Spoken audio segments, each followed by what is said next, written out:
నమస్కారం ఈటీవీ 360కి స్వాగతం. ముందుగా ప్రధాన అంశాలు. రాష్ట్రంలో లోక్సభ ఎన్నికలకు సర్వం సిద్ధం చేసిన ఈసీ 9900 చోట్ల సాయుధ బలగాలతో భద్రత కట్టుదిట్టం. సాయంత్రం పోలింగ్ కేంద్రాలకు చేరుకోనున్న సిబ్బంది అవాంఛనీయ ఘటనలు జరగకుండా పోలీసుల చర్యలు.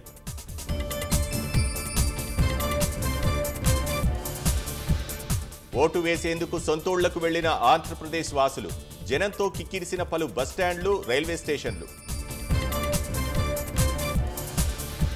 10 రాష్ట్రాలు, కేంద్రపాలిత ప్రాంతాల్లోని 96 స్థానాల్లో పోలింగ్. రేపు 1717 మంది అభ్యర్థుల భవితవ్యం నిక్షిప్తం చేయనున్న ఓటర్లు.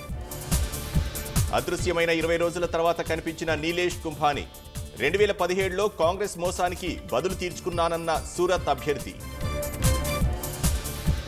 సార్వత్రిక ఎన్నికల్లో పోలింగ్ శాతం పెంచేలా ఈసీ చర్యలు. ఓటుపై విద్యార్థులు, పోలీసులు, ప్రజా సంఘాల అవగాహన. కాళేశ్వరం ప్రాజెక్టు నిర్మాణ స్థలాన్ని ఎందుకు మార్చాల్సి వచ్చింది?